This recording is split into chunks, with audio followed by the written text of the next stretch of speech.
जय गुरुदेव महाराज जी। धन्यवाद डॉक्टर साहब। महाराज जी, मैं आपका स्वागत करता हूं और आपसे निवेदन करता हूं कि आप अपना संक्षिप्त परिचय दें। डॉक्टर साहब, पहले तो आप जी ने बहुत बहुत मुबारकबाद, क्योंकि आप जी ने गुरु रविदास जी महाराज जी से PhD की है, इसलिए धन्यवाद साढ़े तुसीं जिहड़े आके दर्शन दिते। दूजी गल दास दी उदासी डेरा संत बाबा टहलदास जी सलेम टाबरी लुधियाना दास 1995 तो 15 अगस्त 1995 वाले दिन सतगुਰਾਂ ने अपने गुरगद्दी की सेवा बख्श के अज तक सेवा निभा रहे हैं। आप संतान का आशीर्वाद प्राप्त है। हाँ, बहुत बढ़िया महाराज जी। महाराज जी, जैसे ये डेरा है बहुत विशाल है और भव्य बनाया है, तो आप इसके इतिहास पे भी थोड़ा सा प्रकाश डाल दीजिए। अज जिथे आप बैठे हाँ उदासी डेरा संत टहलदास जी महाराज, जिन्हों ने पंजाब और पूरे भारत में नहीं देशों विदेशों में भी जाके सतगुरु गुरुदास महाराज का बाणी का प्रचार ते प्रसार किया। पंजाब दे विच करीब 10 श्री गुरुदास मंदिर नगर नगर जाके बना के, जिथे 1925 तो साडा देश आज़ाद होया, पढ़ने लिए साढ़े जगह नहीं सी, विद्या पढ़ने लिए बच्चों को पढ़ाया, अज सारे एजुकेटेड आ। सब तो वड्डी गल ते सतगुਰਾਂ ने विद्या पढ़ने वास्ते बहुत ही बच्चों को प्रेरित किया, जो अज भी प्रेरणा स्रोत ने। MBBS डॉक्टर, हैल्थ डायरैक्टर तक पोस्टां ते बच्चे विराजमान ने। ये सतगुਰਾਂ की देन आ। ते ये जिहड़ा स्थान आ उदासी डेरा संत बाबा टहलदास जी सलेम टाबरी लुधियाना, सतगुਰਾਂ ने जो पूरे पंजाब दे विच ਵੱਖ-ਵੱਖ स्थानों ते स्थान बनाए, हरिद्वार जाके भी स्थान बनाया, तो संगतां ने बेनती की कि सोहना शहर दे विच होना चाहिए। तो सतगुਰਾਂ की जगह ये पसंद आई। ये 1986 में सतगुਰਾਂ ने 400 गज जगह खरीदी तो इत्थे धन गुरु ग्रंथ साहिब प्रकाश करके संगतां नूं बाणी नाल जोड़ना शुरू किया, विद्या का प्रसार किया। बहुत बहुत विद्या पढ़ने वास्ते बच्चों बहुत प्रेरित करते सी। ते दास सतगुर के चरणों में 1983 में दर्शन करन आया सी, ते दर्शन करते करते सतगुਰਾਂ दे होके रह गए। तो सतगुਰਾਂ ने ऐसी कृपा की कि ये जी धरती आ, मैं एक दिन संतां के चरणों में बेनती की, सतगुर जी आप जी बच्चों ने विद्या बहुत पढ़ाई तो बच्चे लायक ही बहुत ने, तो ये जगह जी 400 गज खरीदी गई बहुत थोड़ी है। उन्होंने कहा पुत्र तेरा मन करे तू सच्चे सच्चे इरादे नाल चलदा रहे तो जगह तो तेरे मगर मगर आ गई। तो अज सतगुर की कृपा पूरे लुधियाने सतगुर ने मेहर की है। असीं जगह तो संगतां ने अपना बड़मुला सहयोग दे के जिहड़ा ये संगतां दा ही आशीर्वाद आ, संगतां दा ही सहयोग आ, जिहड़ा अंदर सुंदर दरबार सतगुਰਾਂ ने सेवा लई आ, अज तक निभा रहे हैं। बहुत बढ़िया महाराज जी। महाराज जी, मैं ये चाहूँगा कि आप समाज को, नौजवान पीढ़ी को कुछ संदेश दें, तो आप क्या संदेश देना चाहेंगे? संदेश तो सतगुरु गुरुदास महाराज जी का यही आ भई माधो अविद्या हित कीन, अज्ञानता ही सारा कारण है। अज्ञानता कारण ही असीं भटक रहे हैं। अज्ञानता की आ? सब तो पहला सानू अपने बड़े गुरदेव माता गुरदेव पिता ਵੱਡਿਆਂ ਦੀ ਗੱਲ ਨੂੰ सुनना चाहिए, सुन के समझना चाहिए, तो समझ के जुड़ना चाहिए। जिन्हों कहते पढ़ो जुड़ो तो संघर्ष करो। डॉक्टर भीमराव अंबेडकर जी जिन्होंने समय के उन हालातों सुनिया, पढ़िया तो विचारिया, तो विचार सानू संविधान दिता। तो अज जे आप देखते गुरु लोगों ने सतगुरु गुरुदास जी, सतगुरु नामदेव जी, सतगुरु कबीर जी, उन्होंने समय के हालातों पढ़िया। जिथे सतगुरु गुरु रविदास जी कहते माधो अविद्या हित कीन, उत्थे सतगुरु कबीर जी कहते अंधियारे दीप कचईए, गुर बिन घोर अंधार गुरु बिन समझ ना। इसलिए सब तो वध विद्या ग्रहण करनी चाहिए। विद्या सब तो पहला माता पिता, गुरुदेव माता, गुरुदेव पिता, गुरुदेव स्वामी परमेश्वर, गुरुदेव सखा अज्ञान भंडन। अज्ञानता का जिहड़ा नाश हो जाए, अज्ञानता दूर हो जाए, सानू समझ आ जाए सच की आ, असलीयत की आ, वो ज्ञान लेना चाहिए। भावें माता पिता को होवे, भावें विद्या गुरु को होवे, भावें किरत गुरु को होवे, वो जरूर हासिल करना चाहिए। वध तो वध ज्ञान हासिल करके अपने परिवार लई, समाज लई, देश लई, कौम लई बनदा तरक्की में योगदान पाउणा चाहिए। जिथे सतगुरु गुरुदास जी कहते रविदास भणे जो जाणै सो जाण, संत अनंत है अंत न। उत्थे ये भी गल कहते आ जनी लिखावू असंत पापी सन। जिहड़ा मनमुख आ, जिहड़ा मूर्ख आ, साकत आ, उहदा मूँह तक ना दिखाई। इसलिए झगड़ालू लोगों तो, मूर्खों तो दूर ही रहना चाहिए। इसलिए कोशिश करनी चाहिए कि जिन्ने भी भाईचारा बन जाए ਭਾਈਚਾਰਕ ਸਾਂਝ ਬਣ ਜਾਏ, ਉਹਨੂੰ ਬਣਾ ਕੇ ਚੱਲਣਾ ਚਾਹੀਦਾ। ਵਿਕਾਰਾਂ ਤੋਂ, ਦੁਵੈਤ ਤੋਂ, ਈਰਖਾ ਤੋਂ, ਚੁਗਲੀ ਨਿੰਦਿਆ ਤੋਂ ਬਚਣਾ ਚਾਹੀਦਾ। ਇਹ ਜ਼ਰੂਰੀ ਹੈ। ਤਾਂ ਹੀ ਅਸੀਂ ਤਰੱਕੀ ਕਰ ਸਕਦੇ, ਤਾਂ ਹੀ ਵਿੱਦਿਆ ਪੜ੍ਹ ਸਕਦੇ, ਤਾਂ ਹੀ ਕਿਰਤ ਦੇ ਵਿੱਚ ਅਸੀਂ ਨਿਪੁੰਨ ਹੋ ਸਕਦੇ ਹਾਂ। ਇਹੋ ਬੇਨਤੀ ਆ ਅੱਜ ਦੇ ਨੌਜਵਾਨਾਂ ਨੂੰ। ਸਤਿਗੁਰਾਂ ਨੇ ਕਿਹਾ ਸੀ, ਨਾਗਰ ਜਨਾ ਮੇਰੀ ਜਾਤ ਵਿਖਿਆਤ ਚਮਾਰੰਗ, ਹਿਰਦੈ ਰਾਮ ਗੋਬਿੰਦ ਗੁਣ ਸਾਰ, ਸੁਰਸਰੀ ਸਲਲ ਕਿਰਤ ਵਾਰਨੀਰੀ, ਸੰਤ ਜਨ ਕਰਤ ਨਹੀਂ ਪਾਣ। ਜਦੋਂ ਗੰਗਾ ਦਾ ਪਾਣੀ ਜਿਹੜਾ ਅੰਮ੍ਰਿਤ ਦੁਨੀਆ ਮੰਨਦੀ ਸੀ, ਆਪਣਾ ਗੁਣ ਛੱਡ ਦਿੰਦਾ ਤੇ ਪਦਾਰਥ ਪਾ ਕੇ ਆਪਣੇ ਗਿਆਨ ਨਾਲ ਬੰਦਾ ਉਹਨੂੰ ਸ਼ਰਾਬ ਬਣਾ ਦਿੰਦਾ। ਇਸ ਤਰ੍ਹਾਂ ਇਹ ਬੰਦਾ ਹੈ, ਇਹ ਰੱਬ ਦਾ ਰੂਪ ਗਿਆਨ ਹਾਸਲ ਕਰਕੇ ਹੋ ਸਕਦਾ।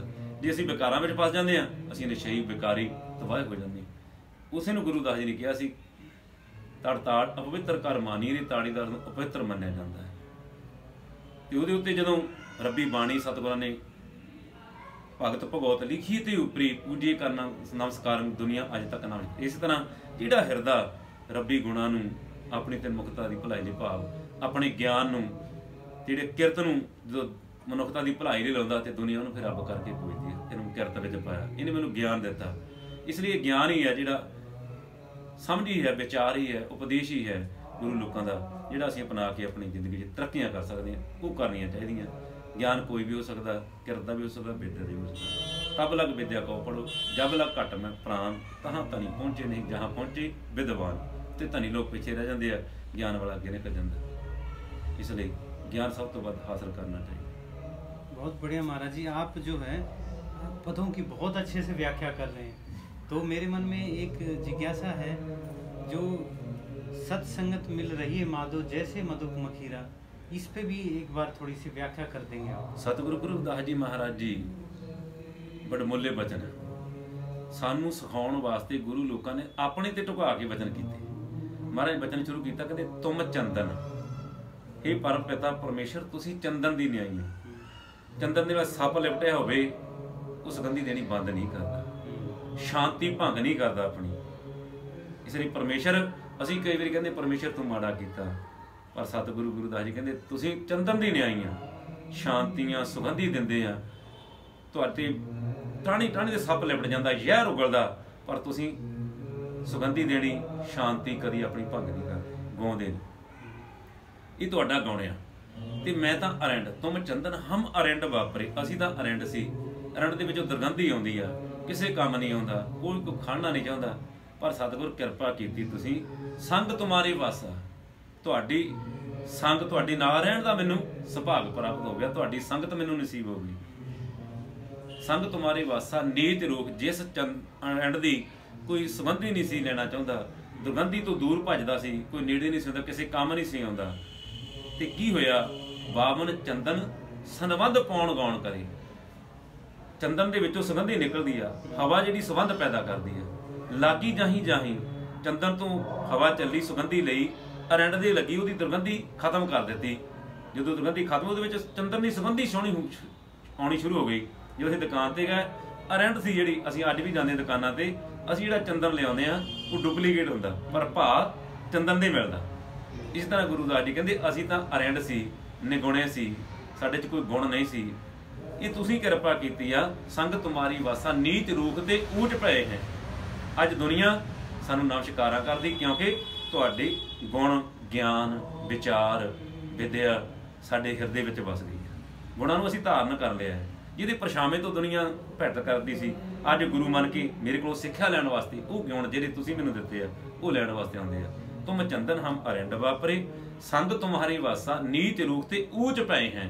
ਅੱਜ ਮੈਂ ਉੱਚੀ ਪਦਵੀ, ਅੱਜ ਸਤਿਗੁਰੂ ਗੁਰੂ ਅਰਜਨ ਦੇਵ ਜੀ ਕਹਿੰਦੇ, ਭਲੋ ਕਬੀਰ ਦਾਸ ਦਾਸਨ ਕੋ ਉੱਤਮ ਸੈਨ ਦਾ ਨਾਈ, ਊਚ ਤੇ ਊਚ ਨਾਮ ਦਿਓ ਸਮਦਰਸੀ, ਰਵਿਦਾਸ ਠਾਕਰ ਬਣਿਆ ਈ। ਜਿਨ੍ਹਾਂ ਦਾ ਕੋਈ ਪਰਛਾਵਾਂ ਨਹੀਂ ਸੀ ਲੈਂਦਾ, ਗੁਰੂ ਲੋਕਾਂ ਨੇ ਤੱਕ ਲਿਖਿਆ ਪਤਤ ਪਵਿੱਤਰ, ਜਿਨ੍ਹਾਂ ਨੂੰ ਲੋਕੀ ਪਤਤ ਕਹਿੰਦੀ ਸੀ, ਪਾਪੀ ਕਹਿੰਦੀ ਸੀ, ਪਤਤ ਪਵਿੱਤਰ ਲੀਏ ਕਰ ਆਪਣੇ, ਪਰਮੇਸ਼ਰ ਨੇ ਆਪਣੇ ਬਣਾ ਲਿਆ। ਸਗਲ ਕਰਤ ਨਮਸਕਾਰੋ, ਸਾਰੀ ਦੁਨੀਆ ਅੱਜ ਨਮਸਕਾਰਾਂ ਕਰਦੀ ਆ। ਸਦੀਆਂ ਪਹਿਲਾਂ ਕਰਨ ਲੱਗ ਪਈ, ਅੱਜ ਦੁਨੀਆ ਪਰੇ ਭੱਜਦੀ ਆ। ਅੱਜ ਦੁਨੀਆ ਈਰਖਾ, ਜਾਤ ਪਾਤ ਵਿੱਚ ਵੰਡੀ ਪਈ ਆ। ਪਰ ਸਦੀਆਂ ਪਹਿਲਾਂ ਗੁਰੂ ਦਾਸ ਜੀ ਨੂੰ ਰੱਬ ਮੰਨ ਕੇ, ਗੁਰੂ ਮੰਨ ਕੇ ਚੌ ਵਰਨਾਂ ਨੇ ਨਮਸਕਾਰਾਂ ਕੀਤੀਆਂ। ਤੇ ਸਤਿਗੁਰੂ ਕਹਿੰਦੇ ਇਹ ਤੇਰੀ ਕਿਰਪਾ, ਤੁਹਾਡੀ ਸੰਗਤ ਸਦਕਾ ਹੈ, ਤੁਹਾਡੇ ਗੁਣ ਗ੍ਰਹਿਣ ਕੀਤੇ। ਇਸ ਲਈ ਪਾਤਸ਼ਾਹ ਕਹਿੰਦੇ ਨੀਚ ਰੂਖ ਤੇ ਊਚ ਪਏ ਹੈ, ਗੰਧ ਸੁਗੰਧ ਜਿਹੜੀ ਦੁਰਗੰਧੀ ਖਤਮ ਹੋਈ, ਸੁਗੰਧੀ ਭਾਵ ਤੁਹਾਡੇ ਗੁਣ ਸਾਡੇ ਵਿੱਚ ਸਮਾ ਗਏ। ਜਿਹਨੂੰ ਪਾਸਾ ਕਹਿੰਦੇ ਜਿਨ ਹਰ ਜਪਿਆ ਸੇ ਹਰ ਹੋਏ, ਹਰ ਮਿਲਿਆ ਕੀਲ ਕਰਾਲੀ। ਜੋ ਪ੍ਰਾਨੀ ਨਿਸ ਦਿਨ ਪੜ੍ਹੇ ਰੂਪ ਨਾਮ ਤੇ ਜਾਣ, ਹਰ ਜਨ ਹਰ ਅੰਤਰ ਨਹੀਂ ਨਾਨਕ ਸਾਚੀ। ਅਸੀਂ ਤੈਨੂੰ ਤੇਰੇ ਗੁਣਾਂ ਨੂੰ ਧਾਰਨ ਕਰਕੇ ਅਸੀਂ ਅੱਜ ਦੁਨੀਆ ਕਹਿੰਦੀ ਗੁਰੂ ਦਾਸ ਜੀ ਰੱਬ ਭਗਵਾਨ।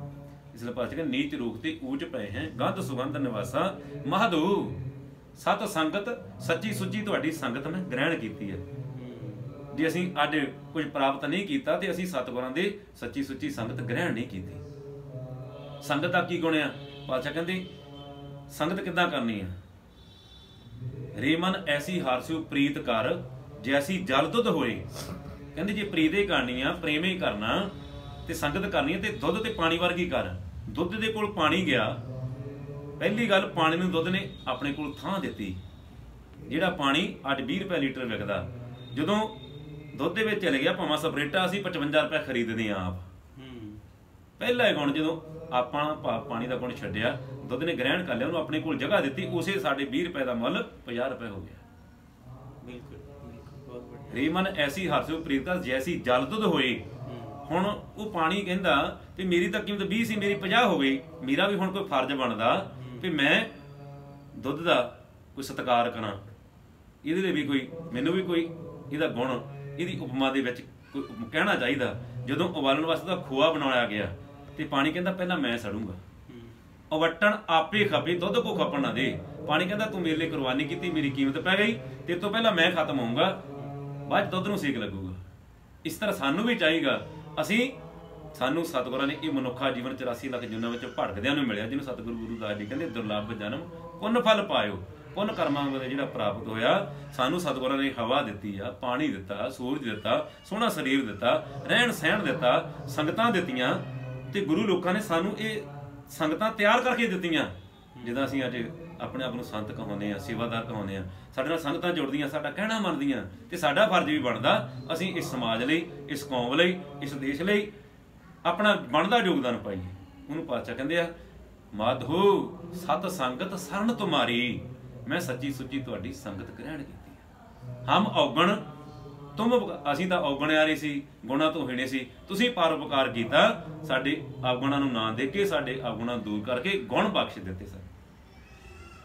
ਹਮ ਔਗਣ ਤੁਮ ਉਪਕਾਰੀ, ਤੁਮ ਮੁਖ ਤੋਲ ਸਪੈਦ ਸਪੀਰ, ਤੁਸੀਂ ਸਫੇਦ ਪੀਲੇ ਬੇਦਾਗ ਰੇਸ਼ਮ ਹੋ।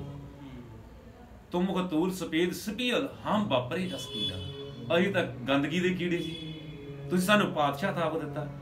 ਨੀਚੇ ਊਚ ਕਰੇ ਮੇਰਾ ਗੋਬਿੰਦ ਕਾਹੂ, ਤਿਨ ਡਰੇ ਨਾਮਦੇਵ ਕਬੀਰ ਤਰਲੋਚਨ ਸਤਨਾ ਸੈਨ ਕਰੇ, ਐਸੀ ਲਾਲ ਤੁਝ ਬਿਨ ਕੌਣ ਕਰੇ, ਗਰੀਬ ਨਿਵਾਜ ਗੁਸਈਆ ਮੇਰਾ ਮਾਥੇ ਛਤਰ ਤੇ। ਅੱਜ ਦੁਨੀਆ ਜਾਣਦੀ ਹੈ ਸ੍ਰੀ ਦਰਬਾਰ ਸਾਹਿਬ ਅੰਮ੍ਰਿਤਸਰ, ਵੱਡਾ ਤੇਰਾ ਦਰਬਾਰ, ਸੱਚਾ ਤੁਧ ਤਖਤ, ਸਿਰ ਸ਼ਾਹਾਂ ਪਾਤਸ਼ਾਹ ਨਿਹਚਲ ਚੌਰ ਛੱਤ। ਰੋਜ਼ਾਨਾ ਸੰਧਿਆ ਵੇਲੇ ਆਰਤੀ ਦੇ ਉੱਤੇ ਦੁਨੀਆ ਪਰਮੇਸ਼ਰ ਦੇ ਉੱਤੇ ਛਤਰ ਝੁੱਲਦਾ ਹੈ। ਤੁਹਾਨੂੰ ਪਾਤਸ਼ਾਹ ਕਹਿੰਦੇ ਆ ਮਾਧੂ ਸਤ ਸੰਗਤ ਸਰਨ ਤੁਮਾਰੀ, ਹਮ ਔਗਣ ਤੁਮ ਉਪਕਾਰੀ, ਤੁਮ ਮੁਖ ਤੂਲ ਸਪੇਸ ਤੀਲ, ਹਮ ਵਾਪਰੇ ਜਸ ਕੀੜਾ। ਸਤ ਸੰਗਤ ਸੱਚੀ ਸੁੱਚੀ ਸੰਗਤ, ਸੱਚੇ ਸੁੱਚੇ ਗੁਣ, ਸੱਚੀ ਸੁੱਚੀ ਵਿਦਿਆ ਸਾਨੂੰ ਗ੍ਰਹਿਣ ਚਾਹੀਦੀ। ਸੱਚਾ ਸੁੱਚਾ ਹੀ ਅੱਗੇ ਉਪਦੇਸ਼ ਸਾਨੂੰ ਦੇਣਾ ਚਾਹੀਦਾ, ਭਾਵ ਹਿਰਦੇ ਵਿੱਚ ਕੋਈ ਖੋਟ ਨਹੀਂ ਰੱਖਣਾ ਚਾਹੀਦਾ। ਮਾਧੂ ਤੁਮ ਮੁਖ ਤੂਲ ਸਪੇਸ ਵੇ ਹਮ ਵਾਪਰੇ ਜਸ ਕੀੜਾ, ਸਤ ਸੰਗਤ ਮਿਲ ਰਹੀ ਹੈ ਮਾਧੂ ਜੈਸੇ ਮਮ ਮਖੀਰਾ। ਜੈਸੇ ਸ਼ਹਿਦ ਦੀਆਂ ਮੱਖੀਆਂ, ਉਹ ਆਪਸ ਵਿੱਚ ਕਦੇ ਝਗੜਦੀਆਂ ਨਹੀਂ, ਤੇ ਮੀਲਾਂ ਮੀਲ ਉੱਡ ਕੇ ਜਾਂਦੀਆਂ ਤੇ ਸ਼ਹਿਦ ਹੀ ਲਿਆਉਂਦੀਆਂ ਇਕੱਠਾ ਕਰਕੇ। ਰਸਤੇ ਵਿੱਚ ਬੜਾ ਕੁਝ ਗੰਦਗੀਆਂ ਆ, ਭਾਵ ਉਹਨੂੰ ਤੱਕਣਾ ਤੱਕ ਨਹੀਂ। ਇਸ ਤਰ੍ਹਾਂ ਸਾਨੂੰ ਉਪਦੇਸ਼ ਗੁਰੂ ਲੋਕਾਂ ਦਾ, ਦੁਨੀਆ ਪਈ ਕੋਈ ਜੋ ਮਰਜ਼ੀ ਕਹੀ ਜਾਵੇ, ਕਿਸੇ ਹੀ ਕੋਈ ਮੱਝ ਨਾ ਮਾਣੀ, ਇੱਕ ਤੂੰ ਕਿਉਂ ਨਾ ਮਰੀਦਿਆ ਰੋਏ, ਜਾ ਲੱਗ ਚਿੱਤ ਨਾ ਆਵੇ ਤੈਨੂੰ ਉਹ ਚਿੱਤ ਚਿੱਤੇ ਤੋਂ ਭੁੱਲ ਜਾਂਦਾ ਜਿਸ ਪਰਮੇਸ਼ਰ ਨੇ ਸਭਨਾਂ ਨੂੰ ਪੈਦਾ ਕੀਤਾ ਸੀ। ਇੱਕ ਪਰਮੇਸ਼ਰ ਦੇ ਇੱਕ ਪਿਤਾ ਦੀ ਔਲਾਦ ਆ, ਕਿ ਸਾਰੇ ਭਾਈਆਂ, ਕਿ ਸਾਰਿਆਂ ਲਈ ਸਾਨੂੰ ਬਰਾਬਰ ਕਾਮਨਾ ਰੱਖ ਕੇ ਸਾਰਿਆਂ ਦੀ ਭਲਾਈ ਲਈ ਕੰਮ ਕਰਨਾ ਚਾਹੀਦਾ। ਜਿਹਨੂੰ ਸਤਿਗੁਰੂ ਗੁਰਦਾਸ ਜੀ ਕਹਿੰਦੇ ਕਹਿ ਰਵਿਦਾਸ ਖਲਾਸ ਚਮਾਰਾ, ਜੋ ਹਮ ਸਹਿਰੀ ਸੁਮੀਤ ਹਾਂ ਬੇਗਹਮ ਪੁਰਾ ਵਿਸ਼ਮ ਵਤਨ। ਦੁਨੀਆ ਪੂਰਾ ਵਿਸ਼ਵ ਇੱਕ ਪਰਿਵਾਰ ਆ, ਤੇ ਸਾਰਿਆਂ ਵਿੱਚ ਕਿਸੇ ਨੂੰ ਵੀ ਕੋਈ ਦੁੱਖ ਨਹੀਂ ਹੋਣਾ ਚਾਹੀਦਾ, ਸਾਰਿਆਂ ਲਈ ਬਰਾਬਰਤਾ ਹੋਣੀ ਚਾਹੀਦੀ ਹੈ, ਸਾਰਿਆਂ ਲਈ ਉਪਜੀਵਿਕਾ ਹੋਣੀ ਚਾਹੀਦੀ ਹੈ, ਸਭਨਾਂ ਲਈ ਅੰਨ ਧਨ ਦੇ ਭੰਡਾਰ ਚਾਹੀਦੇ ਹੈ। ਇਸ ਲਈ ਪਾਤਸ਼ਾਹ ਕਹਿੰਦੇ ਆ ਸਤ ਸੰਗਤ ਮਿਲ ਰਹੀ ਹੈ ਮਾਧੋ ਜੈਸੇ ਮਧ ਮਖੀਰਾ, ਜੈਸੇ ਮੱਖੀਆਂ ਸਭਨਾਂ ਲਈ, ਭਾਵ ਸਾਰੀਆਂ ਇਕੱਠੀਆਂ ਹੋ ਕੇ ਇਕਾਗਰ ਸਭਨਾਂ ਲਈ ਕੰਮ ਕਰਦੀਆਂ, ਸਾਨੂੰ ਵੀ ਸਭਨਾਂ ਲਈ ਕਰਨਾ ਚਾਹੀਦਾ। ਸਤ ਸੰਗਤ ਮਿਲ ਰਹੀ ਹੈ ਮਾਧੋ ਜੈਸੇ ਮਧ ਮਖੀਰਾ, ਜਾਤੀ ਹੋਛਾ ਜਾਤੀ ਤੋਂ ਹੋਸ਼ਾ ਤੋਂ ਭਾਵ ਬੰਦੇ ਦਾ ਆਪਣਾ ਸੁਭਾਅ, ਮੱਖੀ ਦਾ ਆਪਣਾ ਸੁਭਾਅ, ਕੀੜੀ ਦਾ ਆਪਣਾ ਸੁਭਾਅ, ਜਾਨਵਰਾਂ ਦਾ ਆਪਣਾ ਸੁਭਾਅ, ਇਸ ਤਰ੍ਹਾਂ ਬੰਦੇ ਦਾ ਵੀ ਆਪਣਾ ਸੁਭਾਅ ਹੈ। ਪਰ ਅੱਜ ਬਹੁਤ ਵਿਦਵਾਨ ਜਾਤ ਪਾਤ ਨਾਲ ਜੁੜ ਜਾਂਦੇ ਆ। ਸਾਨੂੰ ਇਹ ਤੋਂ ਉੱਪਰ ਹੋਣਾ ਚਾਹੀਦਾ, ਕਿਉਂਕਿ ਗੁਰੂ ਬਾਣੀ ਉਤਰਦੀ ਉਦੋਂ ਆ ਜਦੋਂ ਜਾਤ ਪਾਤ ਤੋਂ ਅਸੀਂ ਮੁਕਤ ਹੋ ਜਾਂਦੇ ਹਾਂ। ਇਸੇ ਬਾਰੇ ਜਾਤੀ ਹੋਸ਼ਾ, ਬੰਦੇ ਦਾ ਜਾਤੀ ਸੁਭਾਅ ਆ ਆਪਣਾ, ਕਿਉਂਕਿ ਬਾਣੀ ਵਿੱਚ ਲਿਖਿਆ ਕਹਿੰਦੇ ਸਾਜਣ ਹਾਰੇ ਸਾਜਿਆ। ਜਦੋਂ ਪਰਮੇਸ਼ਰ ਨੇ ਇਹ ਸ੍ਰਿਸ਼ਟੀ ਸਾਡੇ ਵਿੱਚ ਹਉਮੈ ਪਾਈ, ਬੰਦੇ ਦੇ ਅੰਦਰ ਹਉਮੈ ਦੀ ਇੱਕ ਪੁੜੀ ਰੱਖੀ ਆ। ਬੰਦਾ ਕਹਿੰਦਾ ਮੇਰੇ ਤੋਂ ਵੱਡਾ ਕੋਈ ਪ੍ਰੋਫੈਸਰ ਨਹੀਂ ਹੋ ਸਕਦਾ, PhD ਨਹੀਂ ਹੋ ਸਕਦਾ, ਮੈਂ ਕਹਿੰਦਾ ਮੇਰੇ ਵੱਡਾ ਕੋਈ ਸੰਤ ਨਹੀਂ ਹੋ ਸਕਦਾ, ਤੇ ਸੇਵਾਦਾਰ ਕਹਿੰਦਾ ਮੇਰੇ ਤੋਂ ਵੱਡਾ ਕੋਈ ਸੇਵਾਦਾਰ ਹੀ ਨਹੀਂ ਹੋ ਸਕਦਾ। ਇਸ ਕਰਕੇ ਸਾਡੇ ਅੰਦਰ ਹਉਮੈ ਰੱਖੀ ਹੈ, ਜਿਹਨੂੰ ਪਾਸੇ ਕਿ ਕੂੜਾ ਟੁੱਟਾ ਪਰ ਇਹ ਕੰਧ ਢਾਉਣ ਨੂੰ ਹੀ ਸਾਨੂੰ ਇੱਕ ਪਰਚਾ ਪਾਇਆ ਪਰਮੇਸ਼ਰ ਨੇ, ਇੰਨੀਆਂ ਸਹੂਲਤਾਂ ਦਿੱਤੀਆਂ। ਇਹ ਅੰਦਰੋਂ ਹਉਮੈ ਖਤਮ ਕਰਕੇ, ਜਿਹਨੂੰ ਪਾਤਸ਼ਾਹ ਸਤਿਗੁਰੂ ਗੁਰਦਾਸ ਜੀ ਕਹਿੰਦੇ ਜਬ ਹਮ ਹੋਤੇ ਤਬ ਤੋਂ, ਜਦੋਂ ਹਉਮੈ ਹੁੰਦੀ ਤਾਂ ਰੱਬ ਕਹਿੰਦਾ ਮੈਂ ਦੂਰ ਚਲੇ ਜਾਂਦਾ। ਗੁਰਦਾਸ ਜੀ ਕਹਿੰਦੇ ਜਦੋਂ ਮੇਰੇ ਅੰਦਰ ਹਉਮੈ ਹੁੰਦੀ ਆ ਪਰਮੇਸ਼ਰ ਤੋਂ ਦੂਰ ਹੁੰਦਾ। ਅਬ ਤੂੰ ਹੀ ਮੈਂ ਨਹੀਂ, ਜਦੋਂ ਹਉਮੈ ਮੈਂ ਮੇਰੀ ਮਰ ਗਈ ਤਾਂ ਤੂੰ ਦਰਸ਼ਨ ਦਿੱਤੇ ਆ, ਤੇ ਤੂੰ ਹੀ ਮੋਹੀ ਮੋਹੀ ਤੋਈ ਅੰਤਰ ਕਹਿ, ਹੁਣ ਤੂੰ ਤੇ ਮੈਂ ਇੱਕ ਹੋ ਗਿਆ। ਕਹਿ ਰਵਿਦਾਸ ਭਗਤ ਤੇ ਕਬਾਡੀ ਆਬੇ ਕਾਸਿਮ ਕਹੀਏ, ਤੇ ਨਾ ਪ੍ਰੇਮੇ ਇੰਨਾ ਵੱਧ ਗਿਆ ਹੁਣ ਕਿਸੇ ਨੂੰ ਦੱਸਣੇ ਦੀ ਲੋੜ ਹੀ ਨਹੀਂ। ਜਾ ਕਾਰਨ ਅਬ ਤੁਮਰ ਸੋ ਦੁਖ, ਕਿਉਂਕਿ ਆਪਨ ਬਾਪ ਹੈ ਨਾ ਹੀ ਕਿਸੇ ਕੋ ਭਾਵਨ ਕੋ ਹਾਰਾ ਜਾ। ਪਰਮੇਸ਼ਰ ਕਿਸੇ ਦੇ ਪਿਓ ਦੀ ਬੈ ਖਰੀਦ ਨਹੀਂ। ਪਰਮੇਸ਼ਰ ਦਾ ਜਿਹੜਾ ਪ੍ਰੇਮ ਕਰਦਾ ਸਤਿਗੁਰੂ ਕਹਿੰਦੇ ਉਹਨੂੰ ਪਾ ਲੈਂਦਾ। ਫਿਰ ਸਤਿਗੁਰੂ ਗੁਰਦਾਸ ਜੀ ਕਹਿੰਦੇ ਜਾਤੀ ਹੋਸ਼ਾ ਪਾਤੀ ਹੋਸ਼ਾ, ਕਿਉਂਕਿ ਕਾਮ ਕ੍ਰੋਧ ਮੋਹ ਲੋਭ ਅਹੰਕਾਰ ਜਿਹੜੇ ਆ ਬੇਕਾਰ ਆ, ਉਹਨਾਂ ਦਾ ਸਰੋਤ ਹੀ ਇਹ ਆ ਵੀ ਉਹਨੇ ਬੇਕਾਰ ਪੈਦਾ ਕਰਨੇ ਆ। ਕਾਮ ਨੇ ਕਾਮ ਵੱਲ ਖਿੱਚਣਾ, ਕ੍ਰੋਧ ਨੇ ਹਉਮੈ ਵੱਲ ਖਿੱਚਣਾ, ਲੋਭ ਨੇ ਲੋਭੀ ਬਣਾਉਣਾ ਬੰਦੇ ਨੂੰ। ਇਸ ਕਰਕੇ ਪਾਤਸ਼ਾਹ ਕਹਿੰਦੇ ਜਾਤੀ ਹੋਸ਼ਾ ਬੰਦੇ ਦਾ ਸੁਭਾਅ, ਕਿਉਂਕਿ 5 ਕਾਮ ਕ੍ਰੋਧ ਮੋਹ ਲੋਭ ਅਹੰਕਾਰ 5 ਡਾਕੂ ਦੇ ਮਗਰ ਲੱਗੇ ਆ, ਉਹਨੇ ਇਹਨੂੰ ਖੁਆਰ ਕਰਨਾ ਹੀ ਕਰਨਾ। ਜਿਹੜਾ ਉਹਨਾਂ ਵਿੱਚ ਫਸ ਜਾਂਦਾ ਉਹਦਾ ਜਾਤੀ ਸੁਭਾਅ ਭੈੜਾ ਹੋ ਜਾਂਦਾ। ਹੋਸ਼ਾ ਪਾਤੀ ਹੋਸ਼ਾ, ਕਿਉਂਕਿ ਸਰੋਤ ਹੀ ਮਾੜਾ 5 ਕਾਮ ਕ੍ਰੋਧ ਲੋਭ, ਇਹਨੀ ਬੰਦੇ ਨੂੰ ਖੁਆਰ ਕਰਨਾ ਹੀ ਕਰਨਾ। ਅਸੀਂ ਆਪਣੀ ਜੇ ਸਤਿਗੁਰੂ ਸਾਨੂੰ ਸੋਚ ਦਿੱਤੀ ਆ, ਸਮਝ ਦਿੱਤੀ, ਉਹਦੇ ਨਾਲ ਅਨੁਸਾਰ ਹੀ ਇਹਨਾਂ ਤੋਂ ਬਚ ਕੇ ਆਪਣੀ ਗੱਡੀ ਅੱਗੇ ਜਾ ਕੇ ਅਸੀਂ ਫਸਟ ਆਉਣਾ, ਮੈਰਿਟ ਵਿੱਚ ਆਉਣਾ, ਇਹਨਾਂ ਤੋਂ ਬਚ ਕੇ ਅੱਗੇ ਨਿਕਲਣਾ। ਫਿਰ ਭਾਸ਼ਾ ਕਹਿੰਦੀ ਜਾਤੀ ਹੋਸ਼ਾ ਪਾਤੀ ਹੋਸ਼ਾ, ਹੋਸ਼ਾ ਜਨਮ ਹਮਾਰਾ ਰਾਜਾ ਰਾਮ ਕੀ ਸੇਧ ਨਾ ਕੀਨੀ, ਕਹਿ ਰਵਿਦਾਸ ਚਮਾਰਾ। ਹੇ ਪਰਮ ਪਿਤਾ ਪਰਮੇਸ਼ਰ, ਤੂੰ ਤੇ ਕਣ ਕਣ ਵਿੱਚ ਰਮਿਆ ਹੋਇਆ, ਮੈਂ ਤੇਰੀ ਕੋਈ ਸੇਵਾ ਨਹੀਂ ਕਰ ਸਕਿਆ, ਪਰ ਮੈਂ ਕੋਈ ਆਪਣੇ ਕੋਲੋਂ ਯੋਗਦਾਨ ਨਹੀਂ ਪਾ ਸਕਿਆ, ਮੈਨੂੰ ਇਹ ਖੇਦ ਆ। ਰਾਜਾ ਰਾਮ ਕੀ ਸੇਵਾ ਨਾ ਕੀਨੀ, ਕਹਿ ਰਵਿਦਾਸ ਚਮਾਰਾ। ਇਹਨਾਂ ਕੁਝ ਕਰਨ ਦੇ ਬਾਵਜੂਦ ਸਤਿਗੁਰੂ ਗੁਰਦਾਸ ਜੀ ਕਹਿ ਰਹੇ, ਸਤਿਗੁਰੂ ਤਾਂ ਇੱਥੋਂ ਤਾਂ ਕਹਿੰਦੇ ਆ ਨਾਥ ਕਛੂ ਨਾ ਜਾਣੂ ਮਨ ਮਾਇਆ ਕਿਹਾ। ਪਰਮੇਸ਼ਰ ਮੈਂ ਕੁਝ ਵੀ ਨਹੀਂ ਜਾਣਦਾ, ਮਨ ਮਾਇਆ ਤੇ ਵਿਕ ਚੁੱਕਿਆ। ਭਾਵ ਸਾਨੂੰ ਸਮਝਾਉਣ ਲਈ ਗੁਰੂ ਲੋਕ ਪਰਮੇਸ਼ਰ ਦੇ ਰੱਬੀ ਗੁਣ ਕਮਾਉਂਦੇ ਹੋਏ ਆਪ ਕਿੱਥੇ ਬਣੇ। ਮੇਰੀ ਸੰਗਤ ਪੋਚ ਸੋਚ ਦੇ ਨਾਤੀ, ਮੇਰਾ ਕਰਮ ਕਟੋਤਾ ਜਨਮ ਕੋ ਭਾਂਤੀ, ਰਾਮ ਗੁਸਈਆ ਜੀ ਕੇ ਦੀਵਨਾ ਮੋਹਿ ਨਾ ਵਿਸਾਰੋ ਮੈਂ ਜਨਤੀ ਦਾ। ਮੇਰੀ ਹਰੋ ਬੇਪਤ ਜਨ ਕਰੋ ਸੁਭਾਈ, ਮੇਰੀ ਚਿੰਤਾ ਦੂਰ ਕਰ ਦਿਓ। ਪਰ ਚਿੰਤਾ ਕੀ ਸੀ? ਅੱਜ ਮਨੁੱਖਤਾ ਸੀ ਜਿਹੜੀ ਪੂਰੇ ਲਤਾੜੀ ਜਾ ਰਹੀ ਸੀ। ਅੱਜ ਵੀ ਉੱਥੇ ਖੜੇ ਆ। ਸਤਿਗੁਰਾਂ ਦੇ ਅੰਦਰ ਹਿਰਦੇ ਵਿੱਚ ਬੇਦਨ ਸੀ, ਦਰਦ ਸੀ ਮਨੁੱਖਤਾ ਦਾ। ਇਸ ਲਈ ਸਤਿਗੁਰਾਂ ਨੇ ਸਦੀਆਂ ਪਹਿਲਾਂ ਬਾਣੀ ਉਚਾਰਨ ਕਰ ਦਿੱਤੀ, ਪੜ੍ਹੀ ਹੈ ਗੁਣੀ ਹੈ ਨਾਮ ਸਭ ਸੁਣੀ। ਉਸ ਵਿਦਿਆ ਸਦਕਾ ਹੀ ਪਾਤਸ਼ਾਹ ਨੇ ਬਚਨ ਆਖਿਆ, ਅਬ ਵਿਪਰ ਪ੍ਰਧਾਨ ਕਰਨ ਨੰਡਾਉਤ, ਤੇਰੇ ਨਾਮ ਸਰਣਾਏ ਉਦਾਸ। ਅੱਜ ਦੀ ਮੈਨੂੰ ਕੋਈ ਗੁਰੂ ਮੰਨ ਕੇ ਨਮਸਕਾਰਾਂ ਕਰਦਾ, ਮੇਰੇ ਕੋਲ ਕੋਈ ਸਿੱਖਿਆ ਲੈਣ ਆਉਂਦਾ, ਇਹ ਪਰਮੇਸ਼ਰ ਤੇਰੇ ਗਿਆਨ ਕਰਕੇ ਹੀ ਹੈ, ਤੇਰੀ ਵਿਦਿਆ ਕਰਕੇ ਹੀ ਹੈ। ਸਾਨੂੰ ਵੀ ਸਤਿਗੁਰਾਂ ਦੀ ਬਾਣੀ ਨੂੰ ਆਪਣੇ ਹਿਰਦੇ ਵਿੱਚ ਵਸਾ ਕੇ ਮਿਲਤ ਪਿਆਰੋ ਪ੍ਰਾਣਨਾਥ ਕਵਨ ਭਗਤੀ, ਸਾਧ ਸੰਗਤ ਪਾਈ ਪਰਮ ਗਤੀ।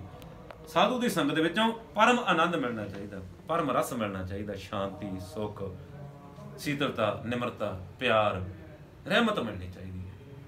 ਪਰ ਉਹ ਉਦੋਂ ਹੀ ਮਿਲਦੀ ਆ ਜਦੋਂ ਸਤਿਗੁਰੂ ਕਿਰਪਾ ਕਰਦੇ, ਜਿਹਨੂੰ ਪਾਤਸ਼ਾਹ ਕਹਿੰਦੇ ਬਿਨ ਸਤਿਗੁਰ ਕਿਹਨੇ ਨਾ ਪਾਇਆ, ਬਿਨ ਸਤਿਗੁਰ ਕਿਹਨੇ ਨਾ ਪਾਇਆ। ਗੁਰ ਕਿਰਪਾ ਜੇ ਨਰ ਕੋ ਕਿਨੀ ਤੈ, ਇਹ ਜੋ ਗੁਰੂ ਦੀ ਕਿਰਪਾ ਨਾਲ ਹੀ ਸਮਝ ਲੱਗਦੀ ਆ। ਸਮੇਂ ਸਮੇਂ ਅਨੁਸਾਰ ਸਤਿਗੁਰ ਦੇ ਚਰਨਾਂ ਵਿੱਚ ਜੁੜ ਕੇ ਜੇ ਚੱਲ ਪਈਏ ਤਾਂ ਉਹ ਦੂਰ ਨਹੀਂ। ਜਦੋਂ ਤਰੱਕੀਆਂ ਵੱਲ ਬੰਦਾ ਵੱਧ ਜਾਂਦਾ ਤੇ ਜਦੋਂ ਵਿਖੜ ਜਾਏ ਤਾਂ ਅੱਜ ਦੇਖਦੇ ਨੌਜਵਾਨ ਨਸ਼ਿਆਂ ਵਿੱਚ ਬਹੁਤਾ ਚੈਨ ਨਹੀਂ ਲੱਗਦਾ, ਸਾਲ 2 ਸਾਲ ਕੱਢਦੇ ਆ, ਆਪਾਂ ਦੇਖਦੇ ਆ ਨੌਜਵਾਨ ਤਬਾਹ ਹੋ ਰਿਹਾ ਪੂਰਾ। ਦੇਖਦੇ ਆ ਸਾਰੇ ਸੰਸਾਰ ਦੇ ਅੰਦਰ ਨਸ਼ਿਆਂ ਨੇ ਘਰ ਕੀਤਾ ਹੋਇਆ। ਤੇ ਅੱਜ ਲੋੜ ਆ ਸਤਿਗੁਰ ਦੇ ਚਰਨਾਂ ਵਿੱਚ ਅਰਦਾਸ ਕਰੀਏ, ਜਿਵੇਂ ਕਰੋਨਾ ਮਹਾਂਮਾਰੀ ਉਵੇਂ ਨਸ਼ਿਆਂ ਦਾ ਵੀ ਦਰਿਆ ਵਗਦਾ। ਸਤਿਗੁਰੂ ਸਮੱਤ ਗਿਆਨ ਬਖਸ਼ਿਸ਼ ਕਰਕੇ ਇਸ ਸੰਸਾਰ ਨੂੰ, ਖਿੜੀ ਫਲਵਾੜੀ ਨੂੰ, ਇਹ ਫਲਵਾੜੀ ਟਹਿਕਦੀ ਰਵੇ ਤੇ ਸਤਿਗੁਰੂ ਜਿਹੜਾ ਬੇਕਾਰ ਨੇ ਉਹਨਾਂ ਨੂੰ ਦੂਰ ਕਰਕੇ ਅੰਮ੍ਰਿਤ ਰਸ, ਜਿਹਨੂੰ ਸਤਿਗੁਰੂ ਗੁਰਦਾਸ ਜੀ ਕਹਿੰਦੇ ਜਿਨ ਪੀਆ ਸਾਰ ਰਸ ਤਜੇ ਅਨ ਰਸੋਈ ਰਸ ਮਗਨ ਡਾਰੇ ਬਿਖ ਹੋਏ, ਪੰਡਤ ਸੂਰ ਛਤਰਪਤ ਰਾਜਾ ਭਗਤ ਬਰਾਬਰ ਔਰ ਨਾ ਕੋਏ, ਜੈਸੇ ਪ੍ਰੈਣ ਪਾਤਰ ਹੈ ਜਲ ਸਮੀਪ ਭਾਨ ਰਵਿਦਾਸ ਜਨਮੈ ਜਗ ਹੋਏ। ਸੰਸਾਰ ਦੇ ਵਿੱਚ ਰਹਿੰਦੇ ਹੋਏ ਨਿਰਲੇਪ ਰਹਿ ਕੇ ਆਪਣੀ ਤੇ ਮਨੁੱਖਤਾ ਦੀ, ਦੇਸ਼ ਦੀ ਭਾਲ, ਸਮਾਜ ਦੀ, ਕੌਮ ਦੀ ਤਰੱਕੀ ਲਈ ਯੋਗਦਾਨ ਪਾਈਏ। ਇੰਨੀਆਂ ਬੇਨਤੀਆਂ ਸਤਿਗੁਰੂ ਸਾਨੂੰ ਬਾਣੀ ਵਿੱਚ ਇਹੋ ਕੁਝ ਸਮਝਾਉਂਦੇ ਆ। ਜੈ ਗੁਰਦੇਵ। जो तुमने मैं किया महाराज जी, आपने बहुत सुंदर व्याख्याएं की है, हमारा मन प्रसन्नचित हो गया और आपने अपने कीमती समय में से निकाल के हमें जो समय दिया है, हम आपका आभार प्रकट करते हैं और आपका जय गुरुदेव बुलाते हैं महाराज जी। ਧੰਨਵਾਦ ਦੇਵ ਤੱਕ ਸਾਹਿਬ, ਬਹੁਤ ਧੰਨਵਾਦ, ਤੁਸੀਂ ਆਏ, ਬੜਾ ਚੰਗਾ ਲੱਗਾ। ਲੱਗਦੇ ਜਦੋਂ ਮਰਜ਼ੀ ਸਤਿਗੁਰੂ ਕਿਰਪਾ ਕਰਨ, ਆਪਣੇ ਰੱਬੀ ਰੂਹਾਂ ਆਉਂਦੀਆਂ ਰਹਿਣ। ਜੀਆਂ ਨੂੰ ਧੰਨਵਾਦ।